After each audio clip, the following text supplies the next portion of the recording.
Yes, webale kubanga okyali ku Red Zone TV yonna gy'osinzira okubanga gy'otulabira kyokola kya mutawana nnyo gwa kyatambula naffe wabula naawe atanaba kubanga osubscribinga nyongera okukujjukiza n'okukusaba nti kkirira wansi awo olaba ekigambo subscribe kikwateko kwata kade aka notification kakuyambe okubeera nga tomiisinga nsonga yonna obeera omu ku abo abasooka okumanya singa tuba tutaddeyo kakati mumanyi abantu b'e Karamojja embeera gye balimu mumanyi ebizze bibeerawo baali balina okubanga bafuna amabaati n'ebikozesebwa ebirala bali obuyambi bwa bika bingi nnyo mwalimu n'emmere ebyali bigenda e Karamojja. Karamojja kye kimu ku bitundu mu Uganda ebikyasinze okubeera mu mbeera embi era nga nkakasa yonna gy'osinzira okubanga gy'otulabira kyenjogerako okitegeera bulungi nnyo. Mu bitundu ebyo by'e Karamojja oluvannyuma lw'okuba nti baali baweereddwa amabaati abamu ku bakungu ne bagezza kakati waliwo YouTuber omu ono nno nga si Munnayuganda naye nga musajja w'amaanyi nnyo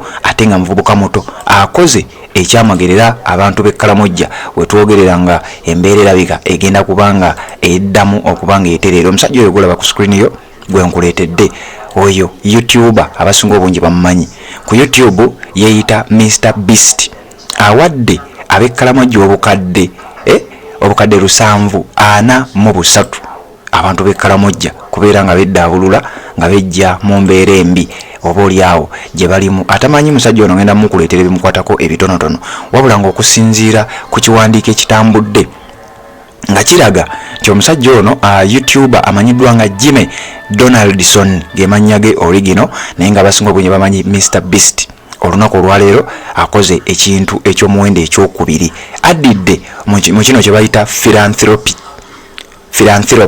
oba philanthropic efforts okubeera nti ate ayamba abantu abali mu mbeera ey'okweyiiya. Omusajja oyo golaba si musajja mukulu muvubuka muto ngenda kuwa ebikwatako nga kigambibwa nti akutte mu nsawo ye n'akwata $20,000.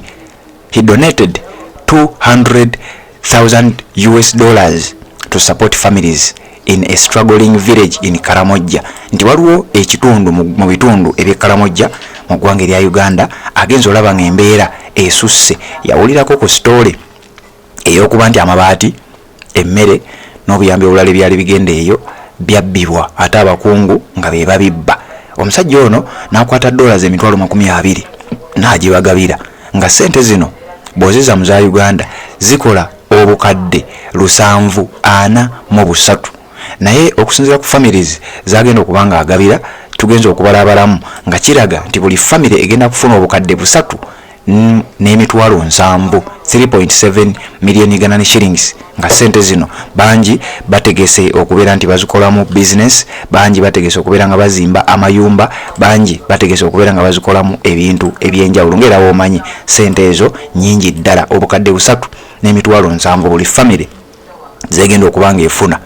The impact of this donation has been profound. Families have utilized the money to open business, construct homes and send their children to school.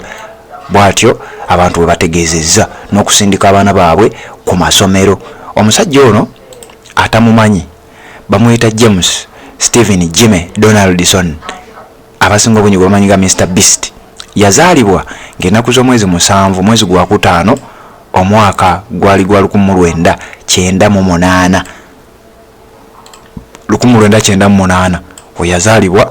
Emyaka aba ayina emyaka ng'emekaawo balabalamu muvubuka muto ayina emyaka 26. Ono nga musajja mu Nancy w'eggwanga erya United States of America YouTuber ayina emirimu mingi gy'akola naye nga amanyiddwa nnyo nga w'olaba Red Zone TV.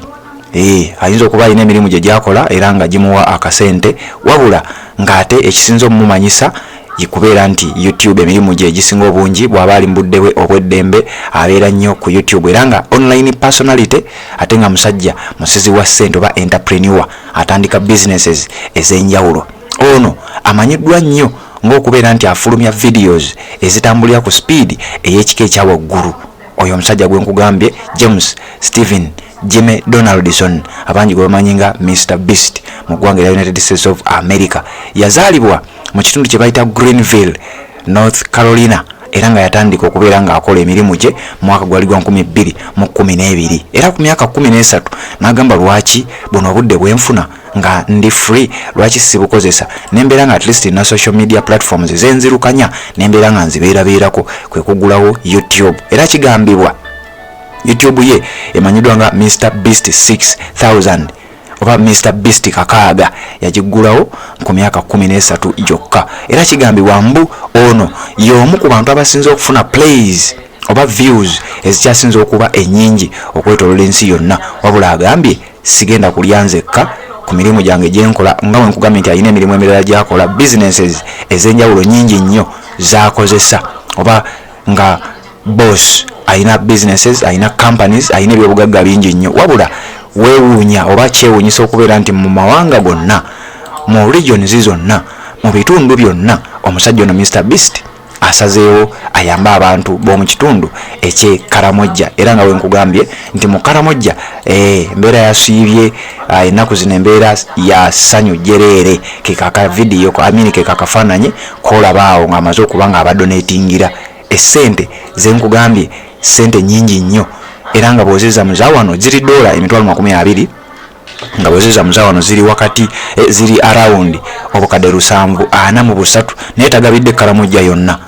Saagala okitwale nti agabadde Karamojja yonna, agabiddeko ebitundu ebimu mu ggwanga erya Karamojja. Omusajja ono yazaalibwa nga ennaku z'omwezi 7 gwa nkugambye mwezi gwa 5/1998 bamuzaalira mu kitundu kye bayita Wichita, Kansas, naye nga yakulira gye nkugambye gye bayita Greenville, North Carolina. Era nga bamanyi eggwanga erya United States of America. Kati abamanyiyo mu bitegeero oba abaliyo musobola okuba nga mubitegeera. Omusajja ono akutte ssente $20,000 n'agamba abantu b'e Karamojja amabaati ge baali babawadde n'obuyambi obulala bwaba nga abakungu baabubba ate nga be bakungu ba gavumenti. Nze kankwate ssente nkalu nzibawe mwe mweyiyize kuba olwedde mumanyi ebizibu byammwe. Jjukira ekintu ky'e Karamojja kyatambula, oyinza obutategeera lwaki omuntu ono akoze ekintu kino. Saga eyalimu amabaati agaali gagenda e Karamojja, abakungu ba gavumenti ne bagezza n'obuyambi obulala ebyali bigenda e Karamojja. Eyo saga yatambula okwetolola ensi yonna. Era amawulire ag'amaanyi, empapula z'amawulire, TV ez'amaanyi nnyo omuli zi BBC zawandiika ku nsonga eno nga kitegeeza ensi yonna yali emaze okuba nga etegeera ki ekigenda mu maaso mu ggwanga erya Uganda, naddala mu kitundu ekya Karamojja. Embeera teyali nnyangu nnyo, era abakungu bangi mu gavumenti abaafuna okuswala okw'ekika ekya waggulu nga embeera eno emaze okuba nga ate etambula okumanyika ensi yonna. Ku lisiti z'abantu ababba amabaati kangambe bwentyo twajja tuzikusomera. Waliwo yadda ngambye nazo nzibawe, naye obutazikuwa ndowooza nja kuzzayo mu video zaffe ezimu ku ze tuzze tukola osobola okuddayo n'olaba kino kyenjogerako. Naye nga b'e Karamojja bwe bati embeera bwetandise okuba nga ebalongookera. Omusajja Mr Beast asazeewo abawe $20,000. Bw'ozizza mu zaawano ziba zikola obukadde 743 ze bafunye. Era nga obalirira buli family okusinzira ku family zawadde zigenda kubanga buli family efuna ssente ezibalirira okuba obukadde 3,700. we bali kubanga okyatugoberera yonna gy'osinzira okubanga gy'otulabira ffe tuli okubanga buli kimu tukikukuŋŋaanyiza. Sigala nga olaba Red Zone TV ate na subscribe nga kikole tubeere nga tutambula ffenna.